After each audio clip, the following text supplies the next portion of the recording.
here. Hey, We're back, baby, with a vengeance.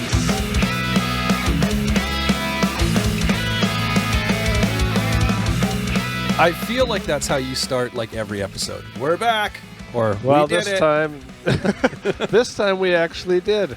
It's been a long time coming, man. It feels like it has been a month and a half. Yeah, we just had so many different label episodes, interviews, I should say, that we were kind of cranking out, and those are still to come. Like there's a number of interviews that are still going to be coming out. We're going to continue with our look this time at Tooth and Nail. We're going to get into the kind of the I guess the deal or the rules we've set for ourselves on this one, because this one's a little different from any of the other labels we've covered so far. I did want to say though, because you said we're back with a vengeance, that reminded me of when I went and saw Weezer back in 2002, I guess it would have been. Rivers came out on stage, and I feel like maybe they immediately went into a song, and then like just he hardly spoke. They were touring for the Green album. Okay. He hardly spoke in between songs, but one of the things he said was just, "We're back with a vengeance," and then kicked into another song. And I'm like, it's just so funny to me, because Weezer is, I don't picture them as this like serious band, and he was just being silly, but also like it was serious, so it's kind of funny. And then they played their lightest song, Yeah, with no venge. Yeah, yeah. That brings up one of the biggest pet peeves I have of going to shows, even though I miss shows. We were texting about this just the other day. Yeah. I'm like, man, I can't wait till shows come back. But one of my pet peeves with shows is when you go see a big band or a fairly big band, and you know they've got like that number one hit, that big song, huge song. Maybe they've got a couple of them, and you know they're like, "This is our last song." And they play some song, and you're like, well, clearly it's not, because in Weezer's case, when I saw them, they hadn't played Buddy Holly yet. So, like, obviously you're planning, you know, an encore. And the nice thing is when they came back for the encore, you know, they threw in like a cover. I can't remember which song it was now. Like at the time, I knew it, but I don't remember off the top of my head what the cover was. But they played a cover song and then Buddy Holly. But yeah, it was just like, it's so funny when you see those bands. It's like, man, you haven't played. You know, like when I saw Coldplay, they like finished and they hadn't played Clocks yet, and they were touring the album that Clocks was on, and it was this massive hit. I'm like, you're not done, but what if we booed you? What if everyone just left being like, you know what? Well, they're going to come back for the encore, and there's going to be 6 people standing there. I was going to say, what if everyone at that Weezer show was just super pissed off that they didn't play Buddy Holly? And so they left. Like, man, that sucked. They didn't play Buddy Holly. And Weezer comes back out, and there's just nobody left in the room. That'll show them. That'll show them. For sure. Anyways, welcome to Growing Up Punk. The podcast is about punk rock and all of its friends. My name is David. My friend is Aaron. And as you mentioned, it's been a while, man. Yeah, I've been seeking my revenge ever since our last episode. That's awesome. So to speak. No, it's been, I guess, well, it hasn't really been a break. We're still recording interviews and doing stuff. It feels weird when we don't get to see each other's beautiful faces. Yeah, like it's been, like you said, the last episode we did would have been Equal Vision, which, I mean, I don't even know what the release schedule has been now that I think about it. We've just had other episodes come in, like the Stretch Armstrong episode, the interview that you did, which if you're listening to this episode and you haven't listened to the Stretch Armstrong one, you should go back and listen to it. I think it's a pretty awesome episode, and it kind of tees up something that we're going to do in the future when we're done going through these labels. So if you go listen to the episode, you'll figure out exactly what I'm talking about, I think. But in the meantime, I'll just leave it at that. But we're going to take a look at Tooth and Nail Records this episode. So we've been going through just different labels that we loved that you know, influenced, inspired us, whatever you want to say, as we were, you know, growing up. And going forward, we do have at least one episode on a label that didn't necessarily, for myself, didn't inspire me growing up, but more so as an adult has put out some records that I've loved. Yeah. So we'll get into that. But the thing about Tooth and Nail is that we've covered, realistically, if we were just to do like a broad stroke, like these are our top 5 releases each from Tooth and Nail, we've really covered a lot of those bands. and those releases. So we decided not to do that, and we decided instead to say, okay, we're going to go 2001-ish and later. And I kind of like threw that year out there because I think, if I recall, the Ever-Passing Moment was, I think, the last record that MXPX technically had out on Tooth and Nail. Like, it was, it was released with A&M as well. But right. I think that was the last one. And realistically, that, like, for me, I know there's like an old school Tooth and Nail group on Facebook that they've like pinpointed what is considered old school and what is considered new school. So I don't know what that specific album is. But so we just kind of threw a number out there and went, let's go with 2001 is where we're going to go, and up until present day if we so choose. But which is funny because that's really a ton of music when you think about it. Yeah, it's still 20 years. Well, and like if we were to have opened it up, it's only really getting rid of 8 or 9 years of the label, right? Like, right, so yeah. it's still the bulk of it, but it's just those, obviously, like for us anyways, MXPX and Slick Shoes and Goaty Hook and Dogwood, and not to say none of those bands could technically make this list. I will say, for me, and I'm pretty sure for you, none of those bands did make this list. We wanted to try and do something a little different, even though Dogwood, had some great records out after that. Slick Shoes, I think Self-Titled would have been the only one that came out on Tooth and Nail after that. So, right. And then, anyway, some of those bands that maybe we would have mentioned in that earlier stuff that would have been eligible. I will say this ahead of time. None of those guys are on there, and that's not a disrespect to those bands at all. It's more... For sure, yeah. We've covered those bands in a fair bit of depth over our time doing this podcast, so we're gonna shine a light on some other bands, which I think will be radical. So I don't think I need to ask you how you discovered Tooth and Nail. I'm sure we've covered these stories over and over again. I've got a whole new story. Oh, okay, all right. I rediscovered the label this week. Would you say I'm just kidding. Would you say it's what is the hoax? start? No. Is it a different kind of story? And what's the new? No new kind of story. No new kind of story. That's what it is. I was like, you were so close with an actual like tooth and nail pun there, or joke. But I was like, what? Sorry, what is it? But no new kind of story. I should have thought of some other like super random. Well, actually, you know what? I do have some that just came to mind. Yeah. And recently, because I was going through some of my storage stuff this winter and going through some of my cassette tapes and essentially giving them away to people that were going to use them. Yeah. And one of them was the I'm Your Biggest Fan Volume 1 compilation. Yeah. Which probably, like, I got that on cassette, and I can still remember listening to that demo at a bookstore and just being intrigued by the types of bands on it. I mean, I didn't realize at the time that they weren't all Tooth and Nail bands. This was kind of, when labels would do comps with bands, some different labels, and so I was really listening to it, and it was just like, man, there's a lot of weird bands on this. There was a few on Tooth and Nail, lots that weren't, but it was just one of those things that kind of stuck out, because at the time I was like, okay, like I don't know if I love all of this so much, but I think I love Tooth and Nail. And then kind of as time went on, so that might have even been one of the earlier memories that I haven't shared was that comp. Yeah. I will say this about, before we kind of get into our lists, two things. One, as is the case, I don't think, maybe you've gotten yours written from number 5 to number 1.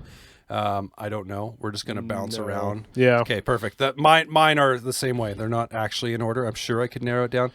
So there's that. And number 2, same rules that apply in the past that we've done this, only one album per band. And I was thinking about this, like maybe we should start saying these are like top 5 favorite bands from these labels, because that's really what it boils down to in some of these cases. Sure, I can only pick one album. But I did want to say about, I guess, my relationship with Tooth and Nail at this particular time, because as I mentioned before, like I grew up on the label.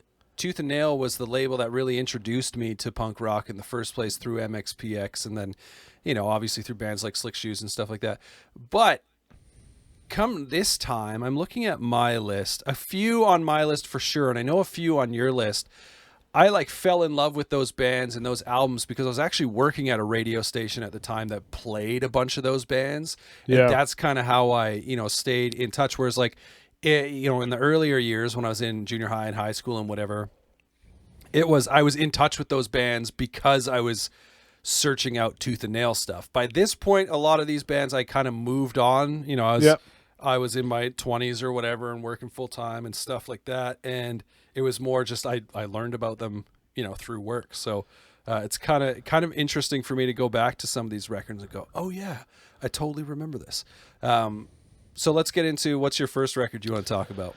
Yeah, I just wanted to say with this list, it's really exciting and fun to do because a lot of these albums, at least for me, you know, like the bands we mentioned with kind of the punk era, like those are ones that, you know, I went back to time and time again and still do.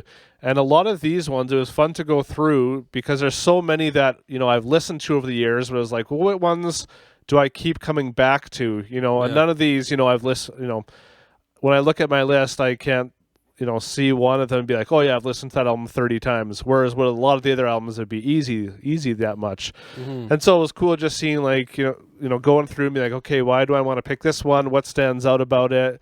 You know, it's not, you know, maybe necessarily what people would expect in there, but it stands out for one reason or another. And so that's why it's fun to kind of not revisit, but, you know, visit, I guess, some albums from a label that we've revisited a lot. So anyways, so the first one I have is a band called Number One Gun and the album Secrets and Knowledge. I've been listening to Number One Gun since they put out their first album. I think it was on Floodgate Records.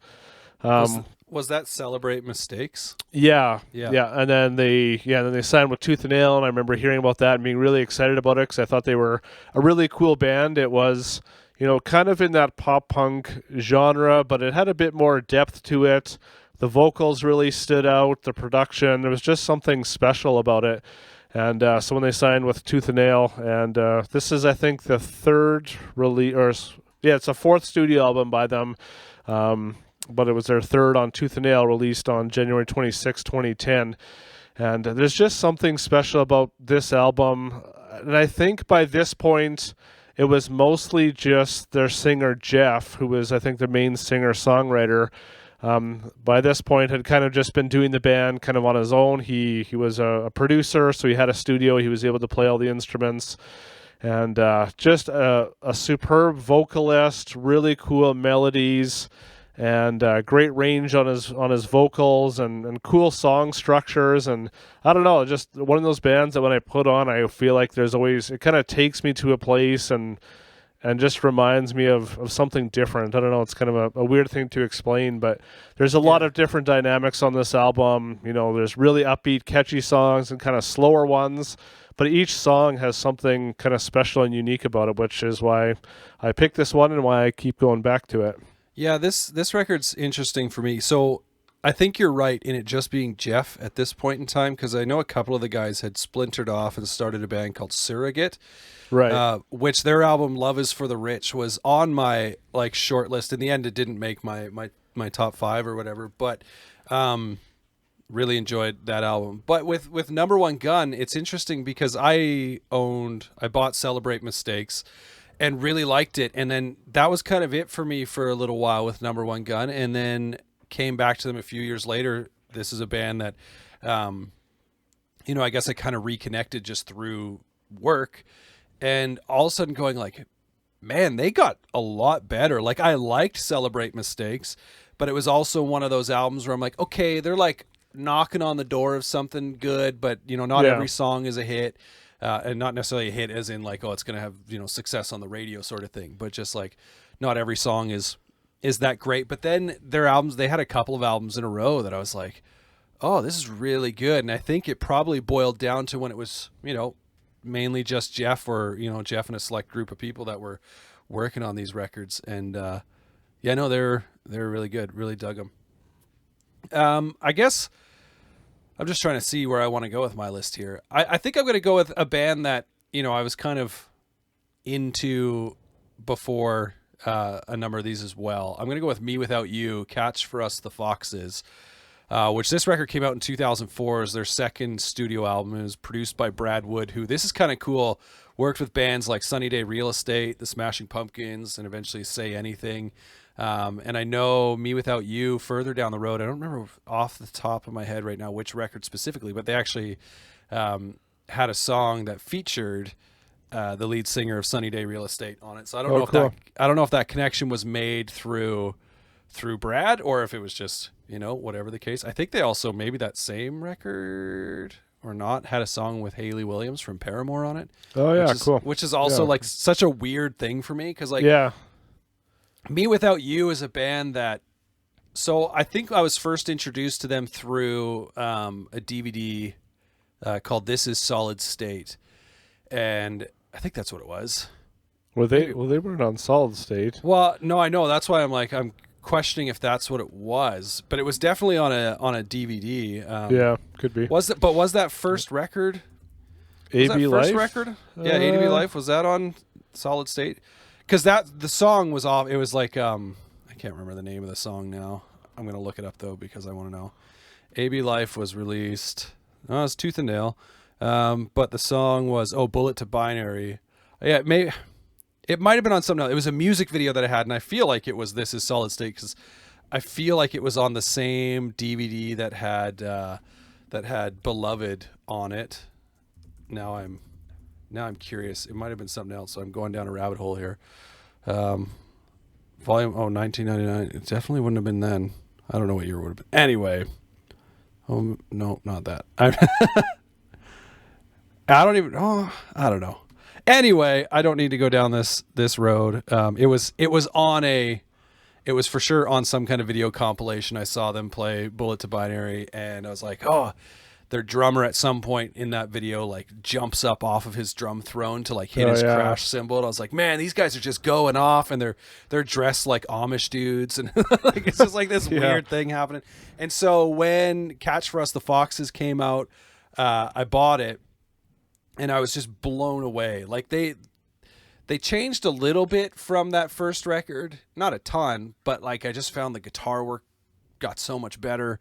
And when I listen to it now, there's a lot of times where I'm like, man, I just love the guitars on that record. And obviously Aaron's vocal delivery is unique in itself. Yeah. And they're a band that when I hear other bands do things that sound similar to Me Without You, they're a band that I'm often like, oh, this sounds like Me Without You, right? Yeah. Like, so there's been guitar parts by even bands like Brand New where I'm like, oh, this reminds me of Me Without You. Or vocal deliveries. I don't know if you've ever listened to anything that involves like kind of spoken word. I want to call it like emo spoken word, because there's something specific, but so like Hotel Books is an artist where at times I've been like, this reminds me a little bit of Me Without You. There's an artist by the name of Listener who really does it. But anyway, this record is forever been one that I go back to, and it's up there for me. And it's funny because I own 4 or 5 Me Without You records on vinyl, but I've never owned this one.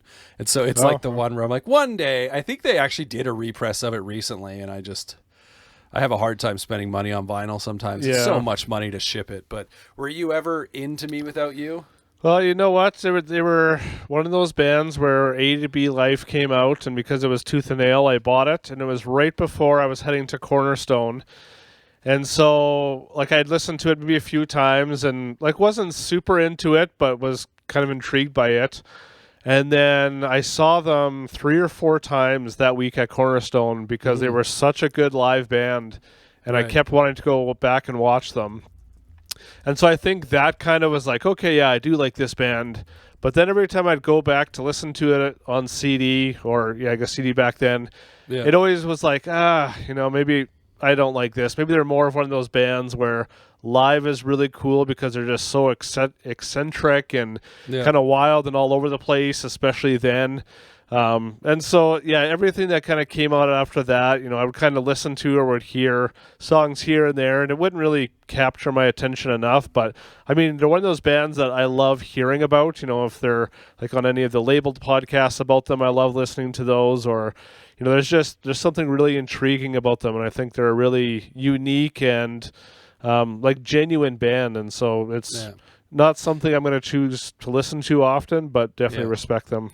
I've seen them live once, and it was even just only a few years ago. They were touring with Brand New, this isn't the last time Brand New is going to come up on this episode, actually, but they were touring with Brand New, and I hesitated. I saw that Brand New was coming to Edmonton, and I was like, like I like them, but I don't know if I want to pay. I forget what the tickets were. The tickets were pretty pricey, and it sold. The show sold out, and I went, okay, whatever. And then I saw that they announced that Me Without You was opening, and I was like, are you kidding me? Like that just made me angry that they announced that so late after the show was sold out. So I looked into it, and I was like, oh, well, they're playing in Calgary like the day before, day after, whatever.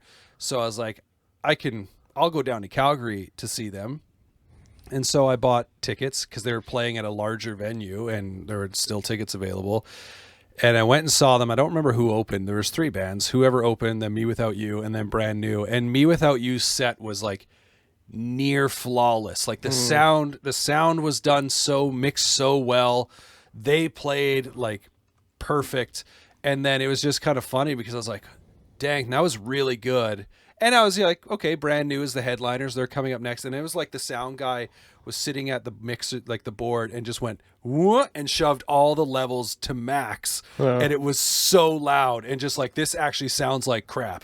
I'm sorry. That's too bad. Like, and they opened with, I can't remember the name of the song off the top of my head, but it's just like, I think it's actually an acoustic song on their first album. But Jesse just played it on electric guitar and singing, and it was just like ear-piercingly loud. I was like, all right. We stayed for like 2 or 3 songs, and we're like, I'm out. Too much. But well, it's cool you got to see Me Without You at least. Yeah, and that was, I think they were touring maybe Pale Horses was the album at the time. But yeah, what's next on your list? Yeah, so another band seeing live changed my perspective on them, and that was 238, and this is the album You Should Be Living, which came out in 2002. So this was a band that they had released Regulate the Chemicals a year or 2 earlier, and a friend of mine, or a few, loved that album and played it a bunch, and I just couldn't get into it. I mean, I just wasn't interested in slower music or whatever you want to call that style. And so again, I was at Cornerstone, and there was lots of hype around this band, and so I went and watched, and I somehow was able to watch like on the side of the stage. I don't know if I just kind of climbed up on the side by the speakers or what, but I can specifically remember standing up, like leaning on a speaker, watching them play, and it was just something like I've never seen such a, I don't know what we would call like light band kind of sound so heavy and just like full, and I don't know, there was just something about it that just kind of almost kind of shook me and was like, okay, like I think I really like this band now. And kind of ever since this album, and then so I went back to Regulate the Chemicals and was like, okay, I do like this now. So I don't know what shifted in there, but so yeah, this is one of those albums again that every time I go back to, there's just, I take something else from it. You know, there's really kind of cool highs and cool lows and different ups and downs and dynamics in it. You know, it's a fairly simple album, like there's nothing crazy like song structure or guitar wise, but I don't know, it's just a really, really unique album and a really cool band, and I'm glad I had that opportunity to change my mind on. Yeah, I really like 238. Regulate the Chemicals is the one that I go to more often, I think, out of those. I mean, I think they had 3 studio full lengths. There was one that came before Regulate the Chemicals, and then they had a rarities and B-sides album, which the rarities and B-sides one is the only one. That's the only one I ever physically owned, but I really liked it too. But they're interesting because this. I mean, speaking about this album, You Should Be Living, the song Modern Day Prayer. I've always loved like the guitar and drum work on that song. Yeah, there's elements of this band that remind me of like Pedro the Lion and the album Control, which is one of my favorite albums of all time, so that plays into their favor for me. And there's parts that also remind me of Further Seems Forever. There's just a lot of really good stuff going on, I think, with this band, and they're kind of one that, you know, it's a bit of a bummer that they weren't around longer. You know, still, I mean, Chris Staples, the lead singer, he's put stuff out under his own name, and then I think Discover America was his band. Right. Yeah. So like he's kind of continued, but like I'd be interested to have heard 238 kind of just continuing evolving their sound that they were working on. But yeah, man, I really dig that band. which I think is I guess a good transition then into the next one that's on my list, which would be Further Seems Forever and How to Start a Fire. So this one was released in 2003. It's their second album and first and only with Jason Gleason on vocals. Of course, he replaced Chris Carrabba, who left to focus on Dashboard Confessional. Interesting enough, this album was produced by James Paul Wisner, who also did the 238 records. Yeah. And they also had a guitar player change. Here's Nick Dominguez. I was about to call him Dick Dominguez. Nick Dominguez was replaced by Derek Cordoba. You want to talk about a band that just like, can you think of another band that released, I mean, they've had 4 studio albums now, but let's look at those first 3. And there was a different lead singer on each of them, and they were all super strong albums in their own right. Like, yeah, it was, that blows really, my mind. Yeah, really, really unique that they were able to do that and pull it off. And it almost kind of like heightens their kind of status as a band, because it's, like you said, there's not a whole lot of other bands that have done that. And it's crazy. Well, and so back when we were doing our Slick Shoes episodes, I said, I don't know if there's another band on Tooth and Nail that had a better first 3 album run than Slick Shoes. I would definitely put Further Seems Forever up against that. It feels a little different because they had a different vocalist, and it always felt like you were never sure if they were still together. And then, obviously after John Bunch, they finished with him, and then eventually he passed away. And then Chris Carrabba came back, and they did another album, which I actually like, Penny Black. It's, it doesn't feel entirely the same, but I still think it's a fine album. And it's just they're such a crazy band. This album in particular for me, I went back and forth between this and The Moon Is Down. And I do really like The Moon Is Down, but I really feel like their songs came together on this record. The Moon Is Down is probably viewed as more of that influential album, because it is Chris Carrabba on vocals. It is this band that kind of came out of nowhere. But then with How to Start a Fire, I just feel like the song structure got even better without sacrificing any of those Further Seems Forever elements. I don't know. They've since I first heard them, they've been a pretty regular band in rotation for me. I never got to see them. I was supposed to see them. I'm thinking this must have been, I feel like it was on the How to Start a Fire tour, or in that run anyway, and seeing that this came out in 2003. So it must have been. And then they broke up, I feel, and then they must have gotten back together again later and then released, is it Light Up Ahead? Is that what the record's called? Yeah. The John Bunch album. But so I never did get to see them because they never come up here. There was one time they were supposed to come up and then they broke up and then it didn't happen. So did you get, I don't know if you said, did you get to see these guys? Yeah, I saw them on this album cycle, so with Jason. So that's, it was awesome. They're one of those bands that I don't know their music super well, but I really like them.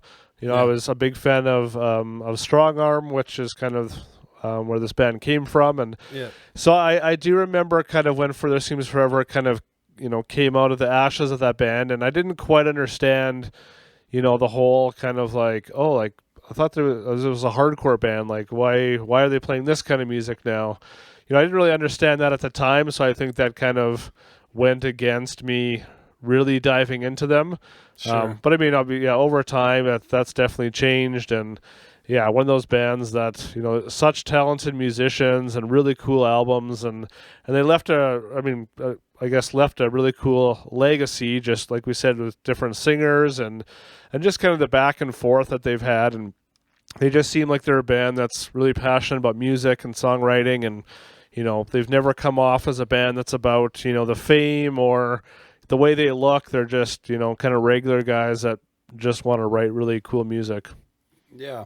You asked why Strong Arm was playing hardcore and now they're playing this kind of music, because now they're playing post-hardcore.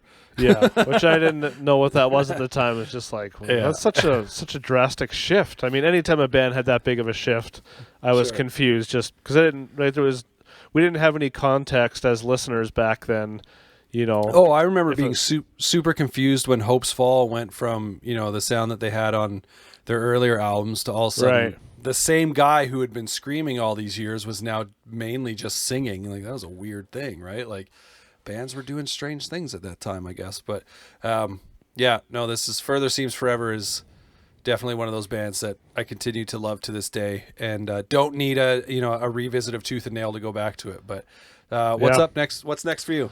Yeah, this is one, Too Bad Eugene, the album Moonlighting. They released, so we've talked about Too Bad Eugene a number of times. So we saw them open for MXPX, and the album they had put out before this was not on Tooth and Nail, so this is the only one they had on there.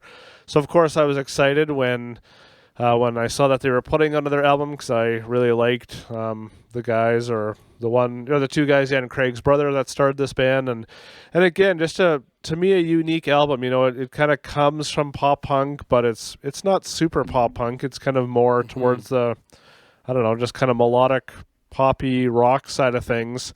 But it's super catchy, really good melodies. I love the vocals on it, and I mean, I'm sure a lot of it is nostalgia as well, just because when I put it on, it kind of takes me back. But I don't know, I thought they did something kind of unique, and then they kind of went away after this one. And so maybe that too is just kind of leaves me hanging a little bit, which kind of keeps me coming back in a weird way. Yeah.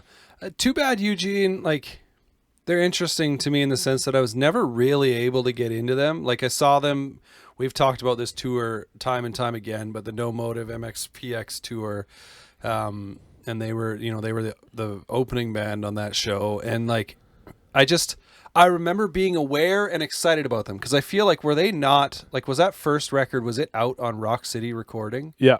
Yeah, so like that was like this neat thing where it's like, oh, like MXPX has this label, and this is a band that they're actually putting out. That's kind of cool. And I just was never really able to get into them. They were always like this band that I was, you know, obviously I saw them live and heard some of their stuff, but so that's pretty cool that it makes your list, because yeah, I could just never get into them. I don't know why. Well, yeah, I mean, I had it on CD, so I listened to it a lot, and yeah, there's just something different about it. You know, like I said, it still kind of hit those pop punk moments, but without sounding like the rest of the pop punk bands on the label. And so, yeah, it's... Which is pretty impressive when you think about it, because, I mean, pop punk is obviously pretty well known for a lot of bands sounding very similar to each other. Yeah. So for them to do it and, you know, do something a little bit different is pretty great. But yeah, next on my list would be As Cities Burn, Come Now Sleep, which came out in 2007. Again, I think all of the records I've done so far are these bands' second albums. So there's something there. This was actually, I guess, released on Tooth and Nail and Solid State Records. So there's that.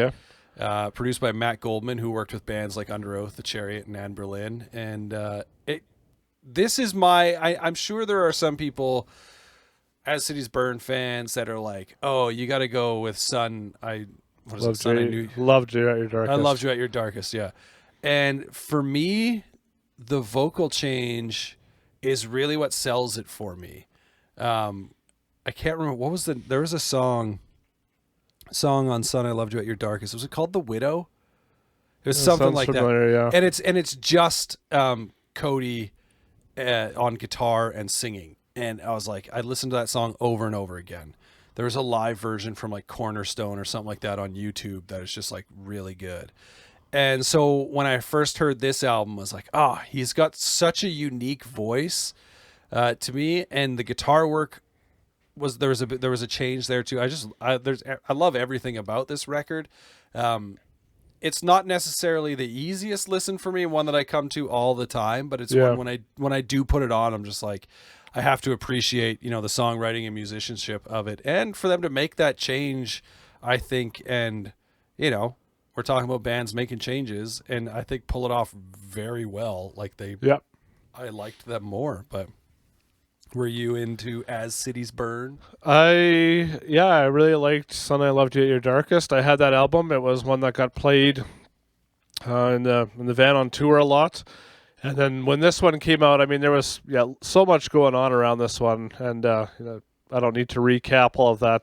I think they did an episode in the Labeled podcast. If people want to hear more about that, it's really interesting. And so, yeah, I mean, this was a change that didn't get me super excited. And so I don't know the album really well, but yeah, again, one of those bands that I think is cool because they kind of stuck to their integrity and what they wanted to do despite, probably being pulled in all different directions. Yeah. And I finally got to see them live a few years ago too, which was awesome. Super good live band. And so I would definitely go watch them live again, but I probably won't go and choose to listen to this album. Are they back together, like with TJ back on vocals as well? I feel like I'd seen that. Yeah, like, I don't know all the specs enough to say. At least I think according to their Wikipedia page, like he's listed as a current band member. Yeah, it could be. I just want to double check, but yeah, I think, but they haven't. I don't think they've released any music since he's back. Yeah, it says he's a current member of the band. Okay. But I'm just wondering if they've had anything out. Oh, I guess they released something on Equal Vision in 2019. Oh yeah, that's right. Yeah, was it a full album or an EP or something? It's listed as a studio album, Scream Through the Walls. Oh yeah, but this doesn't. Wikipedia doesn't have anything for it. But so I haven't listened to it. I'd be interested to go check it out because yeah, they with them back, I'd be interested to see if they kind of kept going that same way or not. But anyway, yeah. As Cities Burn, man. What's up next for you? Yeah. So this is going to be my most maybe random pick, or one that people might be like, come on, how could you pick that out of all the good things there's to pick? I know where you're going with this pick. So, but I've got some, so the band is Blessed by a Broken Heart, and the album is Feel the Power. And so this was the final. Hold on. You said that wrong. It's Blessed by a Broken Heart. Feel the power! There you go. Right. Sorry, I don't have the high range at this time of night. Neither do I. So this band, like I've been following this band pretty much since their inception. So they're a Canadian band too. So cool to shout out one of few tooth and nail Canadian bands. Yeah. Like I remember buying their albums through like local distros, way back in the early 2000s. And I'd been like in touch with a few of the guys over the years, and there was a few kind of crossover connections there. And I don't know, I always kind of like their mix of kind of glam and metal and cheesiness. And so I will say there are moments on this album where I'm just like, okay, this is kind of like borderline, a little bit too much. Yeah. But it's a super fun album. It's produced really well. They're amazing musicians. To me, they really ramped up everything on this album. And, sorry, Dave, you'll probably hate the guitar solos on here, but there's some awesome shredding, and I don't know, there's just some really cool songs and really fun. Every time I put this on, I'm like, okay, there's a few songs that I could probably skip, but there's some that get me like really, really stoked. So I don't know, it kind of mixes, the metal with the pop with the cheesiness. I don't know. And they're a very unique band for Tooth and Nail. I'm not sure. Like it almost seems like it would be more of a solid state band. But besides a band like Squad 5-0, who kind of had some glam elements in it, there really wasn't anything else like this band, either on Tooth and Nail or Solid State, that kind of leaned more towards that kind of glam power metal sort of stuff. So I don't know. I thought they did it really well. I love this album. And I kind of went back and forth, but in the end I was like, you know what, I got to pick this one. It's a unique album for me. Sure. Yeah, I remember hearing all about these guys in the early 2000s, just, like going to shows in Canada and different bands that you go see. And I could never get into it. Did they at any point in time, did they go by just Blessed at one point? I think they've kind of gone back and forth on that, or even just kind of done that, with some advertising. But I mean, all the music they've released has been Blessed by a Broken Heart. It has, okay. That's what I've in my mind. I was thinking they'd changed their name. I think Blessed, there was like talk of that, but then they broke up or didn't do anything or whatever. Maybe, so, I guess it does say also known as BBABH. Yeah, and Blessed. I just don't know if they ever put anything out as just that, but Yeah, I guess this is a time where we could shout out another Canadian band who I debated having. They're not on my list, but I debated having them on my list, and that would be Secret and Whisper. Yeah. Their album specifically was a Great White Whale, I think is what it was called. I love that record, but in the really end, cool. I had to cut them. So I'm going to connect my next pick with my previous pick, because the lead singer of this band, if I understand correctly, played bass in As Cities Burn, at least as a touring member at one point in time. Oh, interesting. But the band is Joan Zeta, and the album is Cruel to Be Young. So this was released in 2008, and again, it was their second album. However, it was also their final album, and saw some member changes on this one too. Specifically, they replaced their drummer Mike Parsons with Alex Warren, and it's a bit of a stylistic change. As like their first one was their first one, I think, called Popularity. It was a lot more like, for my money, it was a lot more like Killer's 80s synth rock infused dance rock, sort of like, it was dancey, right? Yeah. Whereas this one I felt got a little grimier. It still had its some dancey elements. It features one of the best vocal features on a Tooth and Nail record that I can think of, in when Dave Bazan shows up on the song Sick in the Teeth. So good. But yeah, it was just, this was one of those bands who I was introduced to by working at a radio station that was playing. I'm trying to think if they played any off this album. They must have. I think there's like, I can't remember the name of it off the top of my head, but they did have a single off this album that's pretty good. But then on Popularity, they had some stuff too. But anyway, like they're a band that I was introduced to through that, and checked them out further. I think I got Popularity in like a discount bin for 99 cents or something, and was like, this is pretty good. And then put this record on for the first time, went, oh, this is really good. Like it's one of those records that I think is quite underrated. Doesn't get talked about maybe maybe I'm just not checking the right circles to see how much it does get talked about. But was Joan Zeta a band that you were ever intrigued by? Intrigued. I'm not sure if that's the right word. I do remember listening to Popularity and being like, okay, like this is fun, but it's not really up my alley. And so I don't even know if I really gave this album much of a listen, just assuming it'd be more of that.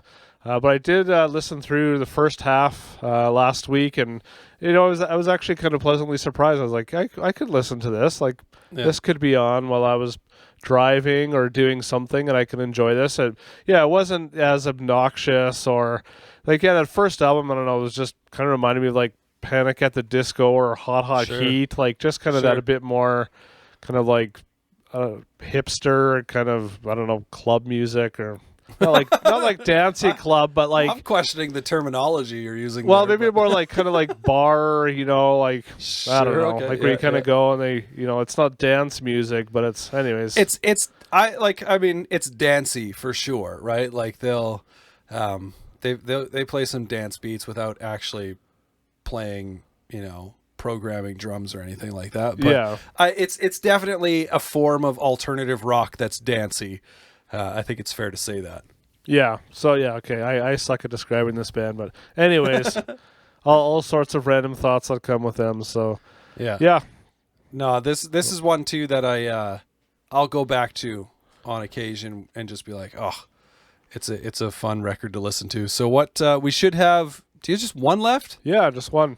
Yeah. What do you got? Well, I was just gonna say too at Joan Zeta, it's always interesting when, there's lots of bands where they've released, their first album, and then, people, and then associate with them with that. Well, same with As Cities Burn. Then the next one comes out, and it's like, oh, like what happened here? It's always crazy how much can happen between, an album cycle, whether it's a year or two, where it's like, okay, there's member changes, there's sound changes, there's, bands saying, those are kind of songs we wrote when we were 16, 17, now we're, whatever. And so it's such an interesting dynamic of, it's like, okay, well, you kind of present yourself as one thing and then you're changing, and, which is fine. It's just, I guess, just an interesting dynamic of kind of figuring out, okay, do I like this band now? Or do I not like them anymore, or whatever, right? So anyways, my last one is, so I kind of went back and forth on this band and album as well. That is Anne Boleyn and their album Never Take Friendship Personal, which is their second album. It was released February 1st, 2005. I saw Anne Boleyn here in Regina on their blueprints for the black market. And that was kind of like before they had, they were kind of starting to gain some momentum, but, there was maybe like 100 people at the show. Afterwards, they went out back and just started playing acoustic songs. I don't know if it was covers or something, and people kind of started gathering and singing along, so that was cool. And then the next time they came through, I don't think it was on this album, maybe the one after, like the show was sold out, there was 600 people there. They had really grown in that time. But yeah, this album, when I think of Anne Boleyn, this is always the one that I go to. I don't know if it's just the one I listen to the most or I like the most. So I just listened to it again a few weeks ago, as I was thinking about this list, and was like, I still need to put this album on there. Just one of those bands who, I kind of went up and down, throughout their discography. I was definitely drawn more towards their kind of upbeat songs versus the slower ones. But this album has a bit of both, and I like both the more higher energy and the slower ones too. I mean, there's a lot to take from Anne Boleyn. Great songwriters. Steven's an awesome vocalist and lyricist, and I really love this album. Yeah, this is a band that I was pretty heavily into at one point in time, and it's either this one or Cities that I kind of typically go back and forth between, which I think is pretty standard. Yeah. I kind of always pair those two together as well. Yeah, which is interesting because I sent you a picture earlier today that said Close Enough, and you're like, to what? And it was a picture of Anne Boleyn, their live record where they played this, like Never Take Friendship Personal and Cities. And so I was listening to it in, just Never Take Friendship Personal, like on vinyl or whatever, just to kind of in prep or whatever. But my thing with Anne Boleyn over the years is that you mentioned Stephen Christian's vocals, and that's actually what turns me off of the band a lot now. I like, at the time when I was most into them, I probably would have said, yeah, like he's a great vocalist, but like, and I still think he is, but I just find where I'm at now, his vocals get on my nerves a little bit at times. I don't know what it is necessarily. I can't really pinpoint it, but I don't go back to them a ton anymore. However, in listening to Never Take Friendship Personal earlier today, I was like, I still enjoy this record. Yeah. It's just one that I definitely put on, just at specific times, kind of random, not one I go back to regularly anymore, which is kind of funny because I did listen to it a ton when, back in the mid 2000s, early 2010s or whatever, when I was most into them. But I never got to see them live. I'm trying to think. When they did their farewell tour, I think they came up here, maybe. Yeah, it sounds familiar. I didn't get to it, but yeah, I thought about going and then I just didn't, for whatever reason. But yeah, my final pick. I mentioned earlier. I said this won't be the last time I bring up Brand New on this episode because this band actually has connections to Brand New. It's Sainthood Reps and their album Monoculture. So the band was formed by vocalist guitarist Francesco Montesanto, which that's a fun name to say, Francesco Montesanto, and the touring guitarist for Brand New, Derek Sherman. This was actually their first record. It's the only one on my list that was not the band's second record. Yeah. This one is interesting to me because I have no idea why this band was on Tooth and Nail. I don't, as far as I know, like I don't, and not to say that obviously every band that was on Tooth and Nail was a quote unquote Christian band, but I felt like if bands were on the label, they at least had some sort of tie to the Christian scene. I don't know if these guys did. They only released the one record on Tooth and Nail. They've only got 2 full lengths out. The second one came out on No Sleep Records, maybe. Okay. Something like that. Might not have been No Sleep. Anyway, this record, the first time I heard it, I was like, these guys know that Nirvana was a band, right? Like there are specific songs where I'm like, dude, this sounds like Nirvana. And then I started listening closer and I was like, oh wait, there's a lot.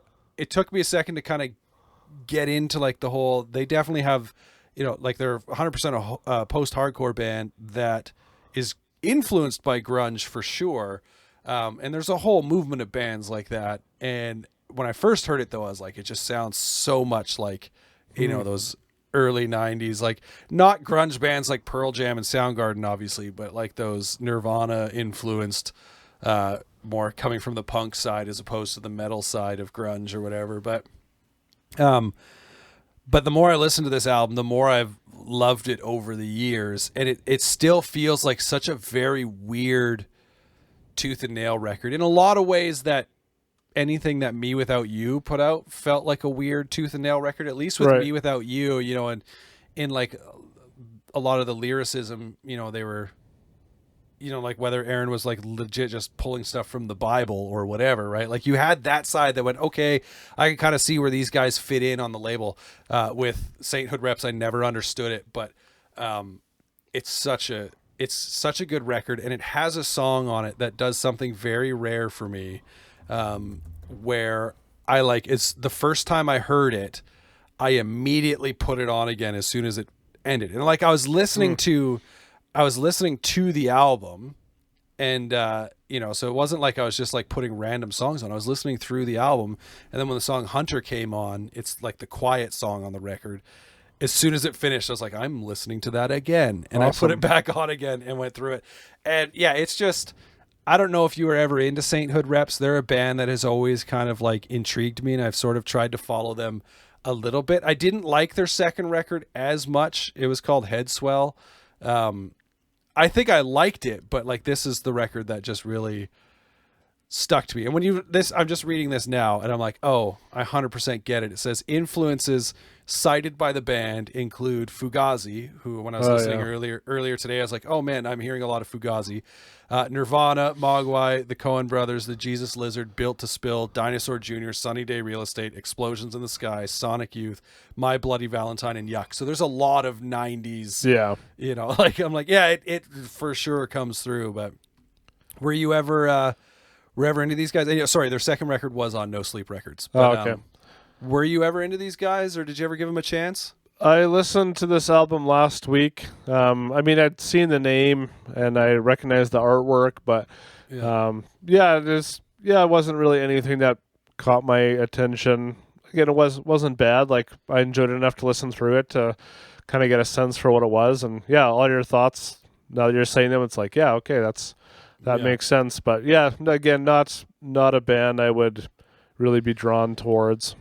I'm still trying to read and find out, like, how did they sign to Tooth and Nail? Because all that I've got is they were intending to record a double EP in March 2010. The band was distracted from that venture by a number of offers from record labels. One of those was Tooth and Nail, who had heard their split EP and ultimately signed them. So, like, I don't know how that ended up happening, but yeah, this is a band, I think, like, they're interesting in the sense that when I first heard them, I was immediately taken by them, and then I kind of forgot about them for a while. And when I went back to them a few years ago, I like kind of like was able to appreciate even more. And if part of that is, you know, like because over that time I kind of dove further into bands like Dinosaur Jr., like that they mentioned, or Fugazi being a big one, like stuff like that, where I'm like, oh, now I kind of see where, you know, this is kind of coming from a little bit. But yeah, man, they're a band that when I put them on, they're kind of, you know, one song plays and the next song I'm just like turning it up, and then the next song I'm turning it up, you know. It's like I just want to keep listening louder and louder. So that's pretty great. But yeah, man, that's awesome. Did you want to shout out any of your honorable mentions? Oh yeah, we should do some honorable mentions, because that was one thing we threw back and forth, was just like there's so much stuff. You know, I did have, let's see. Well, I mentioned Surrogate earlier. Oh, May, the Everglow would be a big one. Yeah. But I find with that record, I've gone back to it in kind of more recent years. I did buy it when they did the vinyl pressing. I picked it up. Like I literally have a child named after this band. So, you know, I was like, I felt a little weird leaving them off the list. But as I've gone back to this album over the years, there's a lot of stuff I think I would have trimmed and changes I would have made. Yeah. Still a neat record, but there's just a ton of stuff on there. The Fold is another band that I was into with Secrets. Yeah, they were cool. Sick. Yeah, one that's very probably left field and random would be Love and Death. and their record Between Here and Lost. Of course, like Love and Death is Brian Welch from Korn. Yeah. Every now and then I get in the mood for like to listen to new metal, and I just found like that record. One of my favorite albums of all time is White Pony by Deftones. And I just found that the kind of angle that Brian was taking with new metal with Love and Death was a little more in line with someone like Deftones than it was Korn. Right. So I was kind of got into it a little bit. But what are some of the ones you wanted to shout out? Yeah, well, there was just kind of one main one that I had mentioned way back with this one when we decided we were only going to mention albums after 2001.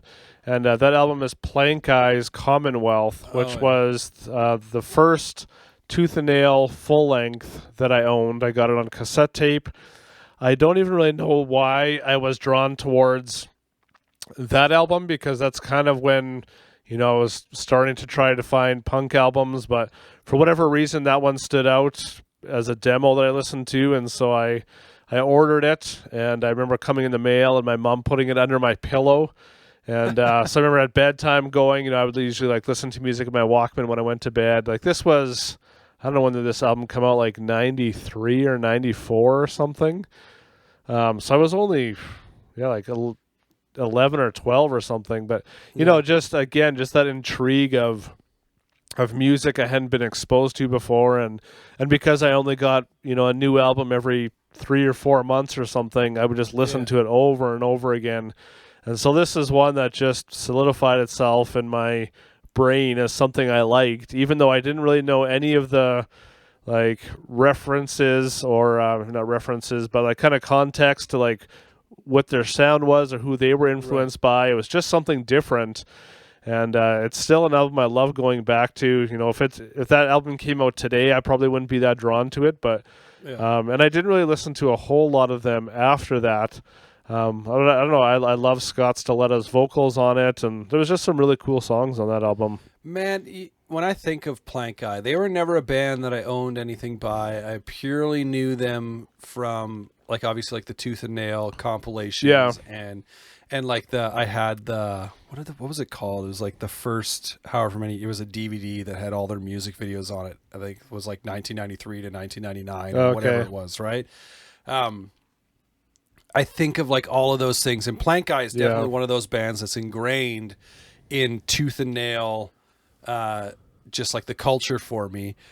But they also give me this like warm, fuzzy feeling inside because I like put them in line with another band who at that time wasn't a Tooth and Nail band that I absolutely loved that would eventually sign to Tooth and Nail, but Bleach. Like with their album Space, like that sits right next to like, those Plank Eye albums and stuff. And they're like similar in just like, alternative rock bands in the Christian scene that were just like good. And every now and then, I don't think it's on any streaming services, but I get like the craving to listen to Space by Bleach. Yeah, it's not I'm always on streaming. Yeah, I'm always disappointed. Yeah, because maybe it's there now. They're one of those bands where randomly I'll check, and because sometimes stuff gets added, right? Like, for instance, Forever. Speaking of Tooth and Nail, Building a Better Me by Dogwood wasn't on Apple Music, and now it is. Weird. So, like, hooray! Yeah, I don't understand why, but another album I could shout out because it sat on my list for a little bit. And then I ended up removing it was Southern Weather by The Almost. Oh yeah. It's not on Apple Music either, and I ended up not adding it because Under Oath not Under Oath, but Aaron Gillespie and the dudes from Under Oath just kind of gotten on my nerves a little bit over the last few years, so I'm just like don't really listen to them. It is a cool album though. Definitely one of the better kind of solo albums, so to speak.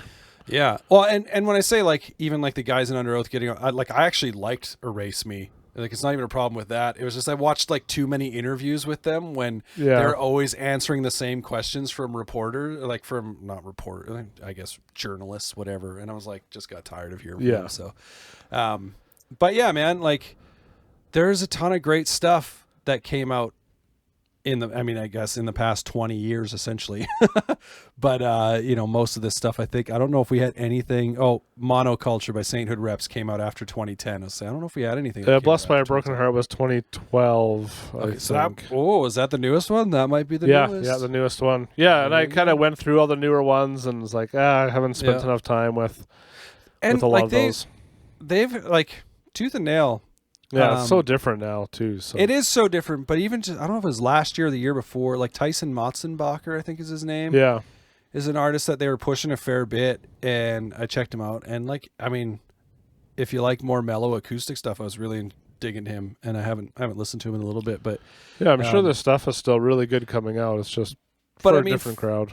Oh, 100%. And like for a label to be around as long as like Tooth and Nail has, like you're going to adapt, right? Like we talked about that with Vagrant Records. And even when we get to do them in the future here, like Epitaph, they've got a lot of different stuff on that label now that I'm sure just like makes old punks super angry. Yeah. Right? Like Fat Records, I think has pretty much like stuck to, you know, like just like releasing skate punk and punk records and whatever. I don't think they've ventured too far from that. Right. But like most labels, yeah, I'm like, if they're still around, they've made some adaptations, but yeah, but what's cool about Tooth and Nails, they're still willing to, you know, put out Slick Shoes and the Hangnail Christmas EP, and you know, so if they have a relationship with the band, it's not like we don't really do that stuff anymore. It's like, yeah, that'd be an awesome opportunity. Like, go for it. Exactly. Like they haven't abandoned, you know, that in their past and whatever. And I mean, that was showcased, you know, I mean, I guess it was a number of years ago now, but when No New Kind of Story came out. Right. And obviously, like with the Labeled podcast, like when Brandon's kind of popped on here and there from when I've listened and whatever, like it's not like they're at a place now where like, oh, we only release like, you know, kind of this kind of music, so we're just going to ignore our past here. Like it's all still there. They still embrace it. So that's cool. But yeah, man, I think that'll wrap this episode up. So before we get out of here, go follow us on social media at Growing Punk Pod. You'll find us on Instagram and Twitter. Our personal Instagrams and Twitters are linked there as well. I should say part 2 of this Tooth and Nail episode, part 2 of this Tooth and Nail look. Anyways, it comes up next week. You had the chance to interview Seth Roberts from Watashi Wa. Yeah. So that's coming out. Find out what he picked. And how many rules he broke in his top 5 Tooth and Nail records. Yeah, sorry. And I will say their album, The Love of Life, was also on my list, but because we talk about it in that episode, I figured I would leave it off of this list. I was a big fan of Eager Seas, like that record. Really dug it too. That I was listening to that around the same time as I mentioned Surrogate earlier, like a lot of these albums at that time. But yeah, so go follow us, Growing Punk Pod. You can find us growingpunkpod.com. You can find us wherever you listen to podcasts, including YouTube, Apple Podcasts, Stitcher, Google, whatever. All the places, Spotify. Tell your friends, share the show. Other than that, thank you for listening. See you next time.